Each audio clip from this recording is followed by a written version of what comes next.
Hello students, now we will study about online transactions. यानी online प्रविष्टियाँ क्या होती हैं, किस किस के माध्यम से हम ऑनलाइन ट्रांजैक्शंस कर सकते हैं, इसके बारे में अब हम स्टडी करते हैं। तो first is registration. Before online shopping one has to register with the online vendor by filling up a registration form. Registration means that you have an account with the online vendor. Among various details that need to be filled in is a password as the sections relating to your account and shopping cart are password protected.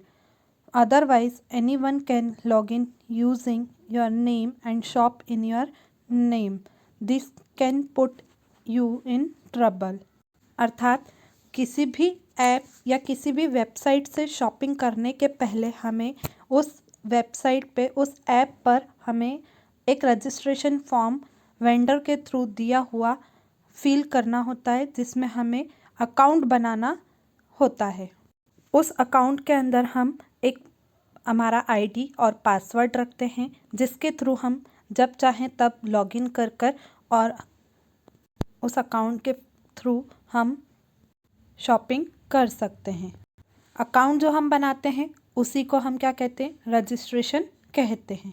उस registration form के अंदर जो हम password रखते हैं उसके through हमारा जो शॉपिंग कार्ड होता है या जो शॉपिंग की कॉन्फिडेंशियल यानी सिक्योर रखने वाली इंफॉर्मेशंस होती हैं वो रहती हैं और वो सेफ़ रहती है। अगर ये हम पासवर्ड और आईडी कार्ड या अकाउंट नहीं बनाते हैं तो हम शॉपिंग नहीं कर सकते। और ये शॉपिंग में फॉर्म इसीलिए फिल किया जाता है कि हम अपनी जितनी भी फाइनेंशियल सिक्योरिटीज़ रहें या पर्सनल इन्फॉर्मेशंस रहें वो सब सिक्योर रह सके। वहाँ से हमारी जो भी आईडी, पासवर्ड या जो हमारी इन्फॉर्मेशंस हैं वो लीक नहीं होगी। अगर हम ऐसा नहीं करते हैं तो जो हमारा नाम है उसके थ्रू कोई भी पर्सन हमारी उस आईडी से लॉगिन कर हमारे नाम से शॉपिंग कर सकता है और इससे हमारे लिए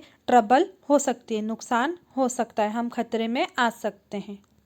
इसके लिए हम एक एग्जाम्पल लेते हैं। जैसे हमें फ़्लिपकार्ट से कुछ ख़रीदना है बट हमारा कोई अकाउंट नहीं है, तो हम सबसे पहले फ़्लिपकार्ट पर क्या करेंगे, एक रजिस्ट्रेशन फॉर्म भरेंगे, जिसमें वो हमसे सबसे पहले हमारा नाम, सरनेम, फिर एक ईमेल आईडी मांगेगा जिस पर वो अपना ईमेल भेज सके या हमारे जितने भी बिल वगैरह हैं वो भेज सके। तो वो एक ईमेल आईडी मांगेगा। देन फिर हमसे पासवर्ड बनाने के लिए बोलेगा, फिर उसे री एंटर करना पड़ेगा और इस तरह से हम हमारा रजिस्ट्रेशन वहाँ पर कर देंगे। कुछ एप्लीकेशंस ऐसी होती हैं जो रजिस्ट्रेशन फॉर्म के टाइम पर ही एड्रेस वगैरह, मोबाइल नंबर वगैरह भी रजिस्ट्रेशन के लिए मांग लेती हैं, तो वहाँ पर हमको वो भी फिल कर सबमिट करना होता है। सबमिट होने के बाद में हम उस ऐप पर पहुंच जाते हैं। जो चीज़ हमें चाहिए वो उस पर सर्च करते हैं और फिर हम उसे परचेस कर सकते हैं। तो वो क्या होगा, हमारा एक अकाउंट क्रिएट हो जाएगा। अब हम जब चाहें तब उस अकाउंट से परचेसिंग और सेलिंग कर सकते हैं। Now next, that is placing an order. You can pick और drop the item in the shopping cart. Shopping cart is an online record of what you have picked up while browsing the online store. Just as in a physical store, you can put in and take item out of your cart. Likewise, you can do so even while shopping online. After being sure of what you want to buy, you can check out and choose your payment option. अर्थात जो registration form हमने fill किया था उससे हमारा एक account create हो गया, तो उसके थ्रू हम क्या कर सकते हैं, एक शॉपिंग कार्ड वहाँ ऐड कर लेते हैं और उसके थ्रू हम हमारे आइटम को पिक भी करवा सकते हैं। मतलब जो हम चाहते हैं वो हम मंगवा सकते हैं और जो हम किसी और क्या भेजना चाहते हैं तो हम वहीं यहाँ से बैठकर ऑनलाइन उनके घर पर भी ऑर्डर कर सकते हैं। तो शॉपिंग कार्ट क्या है, शॉपिंग कार्ट एक ऐसा रिकॉर्ड है, ऑनलाइन रिकॉर्ड है, जिसमें हम हमारे ऑनलाइन स्टोर से या ऐप से जो हम ख़रीदना चाहते हैं उसका रिकॉर्ड निकालते हैं, ब्राउज़ कर सकते हैं, यानी देख सकते हैं। ये शॉपिंग कार्ट जो है वो फिज़िकल स्टोर में जैसे हम एक साइड कुछ आइटम्स को पिक आउट करवाते हैं और फिर उसमें से सिलेक्ट करते हैं, इस तरह से एक कार्ड होता है जिसके अंदर हम हमारे ऑनलाइन आइटम्स को पिक करके रखते हैं, सिलेक्ट करके रखते हैं, वहाँ पर लाइक कर लेते हैं तो वो हमारे लाइकिंग्स में से और ऐड टू कार्ट का ऑप्शन जो आता है उसमें ऐड करने से एक जगह पर सिलेक्ट हो जाते हैं और फिर उसमें से जो हमको चाहिए होता है, जो हमारे बजट में होता है, लिमिटेशंस में होता है, वो हम चूज़ करते हैं और फिर वहाँ से चूज़ करने के बाद में हम फाइनल पेमेंट का ऑप्शन चूज़ कर लेते हैं कि हम कैसे पेमेंट करना चाहते हैं। तो ये क्या होता है, प्लेसिंग एन ऑर्डर होता है कि हम इसको प्लेस कैसे करते हैं।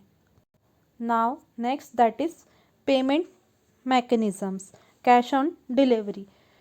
As it's clear from the name, payment of the goods order online may be made in cash at the time of physical delivery of goods। अर्थात ये जो है पेमेंट का मेथड वो कैश ऑन डिलीवरी है। तो आपको नाम से ही समझ में आ रहा है कि जब हमारे पास में गुड्स फिजिकली डिलीवर हो जाएगा, हम ऑर्डर पेमेंट के टाइम पर नहीं करते हुए उसी टाइम पर कैश पेमेंट करेंगे। अर्थात जब हमारे पास में ऑर्डर आ जाएगा गुड्स का, या हमारा आइटम जो है हमने ऑर्डर किया है वो जब हमारे घर आ जाएगा तो हम उसको सामने से फिजिकली पेमेंट कर देंगे। Now next that is check.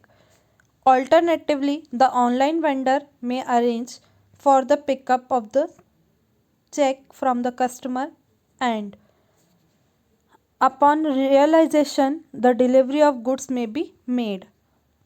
अर्थात हम ऑनलाइन वेंडर जो होते हैं वो चेक पेमेंट का ऑप्शन भी देते हैं और उसके लिए वो घर से जो चेक होता है कस्टमर से कलेक्ट करने के लिए एक पर्सन को अरेंज करते हैं और फिर उसके बाद में गुड्स को डिलीवर करते हैं। Now next that is net banking transfer. Modern bank provide to their customer the facility of electronic transfer of funds over the internet using immediate payment service यानी IMPS, NEFT एंड RTGS।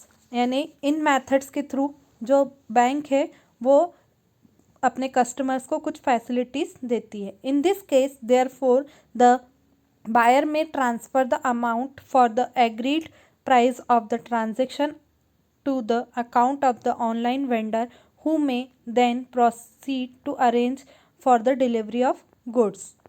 अर्थात electronic transfer का जो fund जो transfer करने की facility है वो आजकल प्रेजेंट टाइम में मॉडर्न बैंक्स अपने कस्टमर्स को ऐसी फैसिलिटी प्रोवाइड करती है। इसमें इंटरनेट के थ्रू हम पेमेंट्स जो कस्टमर है या जो कस्टमर परचेस कर रहा है वो वेंडर के यानी जो शॉपकीपर हैं ऑनलाइन उसके अकाउंट में डायरेक्टली ट्रांसफ़र कर सकता है। नेट बैंकिंग के थ्रू हम कभी भी 24/7 फंड को ट्रांसफ़र कर सकते हैं।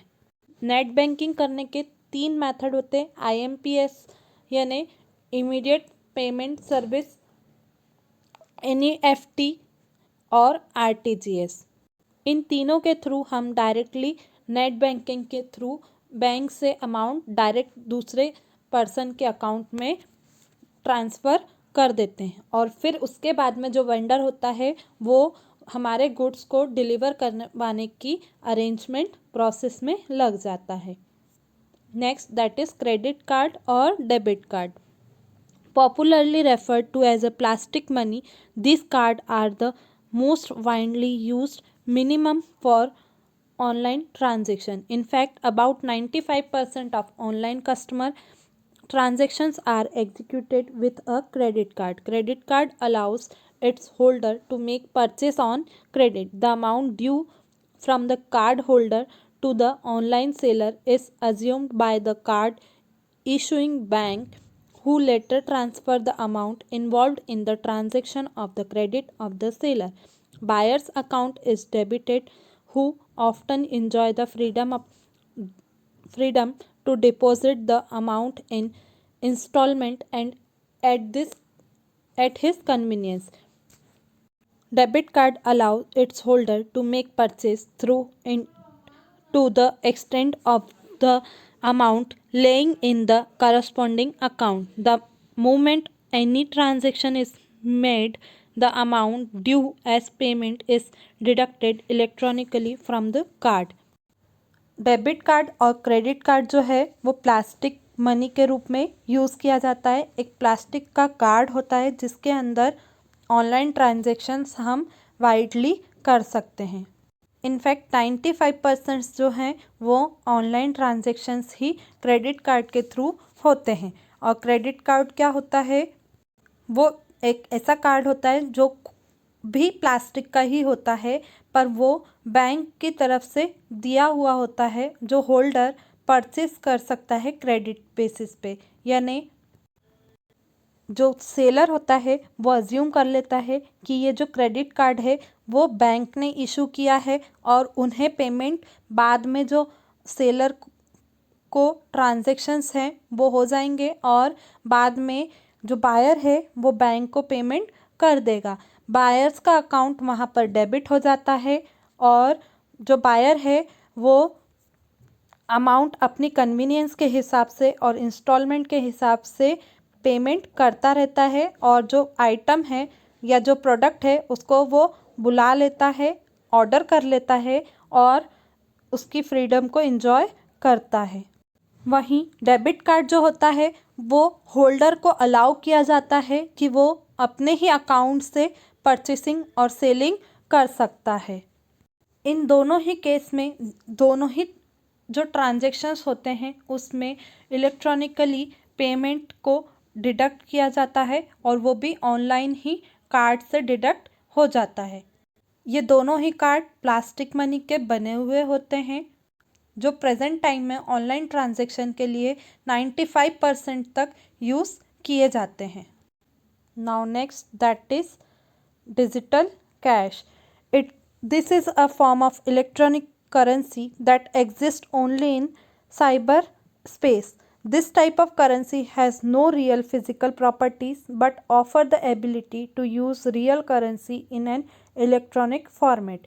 First, you need to pay to a bank, video, check, draft, etc. an amount equivalent to the digital cash that you want to get issued in your favor. Then the bank dealing in e-cash will send you a special software that will allow you to draw digital cash from your account with the bank. You may then use the digital fund to make purchase over the web. अर्थात ये जो है ये एक तरह का ऐसा form है जो इलेक्ट्रॉनिक करेंसीज़ को एग्जिस्ट करता है और ये सिर्फ साइबर स्पेस पर ही अवेलेबल होता है। इस टाइप की करेंसी फिज़िकली प्रॉपर्टीज़ में एग्जिस्ट नहीं करती है बट रियल करेंसीज़ को यूज़ करने की एबिलिटी को ऑफ़र करती है। इस तरह की पेमेंट को करने के लिए पहले आपको बैंक को अमाउंट चेक या ड्राफ्ट के रूप में देना होता है और जितना अमाउंट आपको डिजिटल कैश में लगने वाला है या आपको चाहिए उतना ही अमाउंट आपको बैंक में ड्राफ्ट और चेक के थ्रू पेमेंट में देना होगा और फिर बैंक उसे ई कैश के रूप में डील करेगी और एक स्पेशल सॉफ्टवेयर अलाउड करती है जिसके थ्रू आप डिजिटल कैश पेमेंट कर सकते हैं और आपके अकाउंट में ये बैंक की तरफ से डिजिटल कैश पेमेंट का एक सॉफ्टवेयर अलाउड कर दिया जाता है जिसके थ्रू आप डिजिटली फंड को ट्रांसफ़र कर सकते हैं और पूरे वेब पर से यानी वेबसाइट से कहीं से भी परचेसिंग ऑनलाइन कर सकते हैं। सो इस तरह से आपका यहाँ पर ये टॉपिक कंप्लीट होता है। Thank you.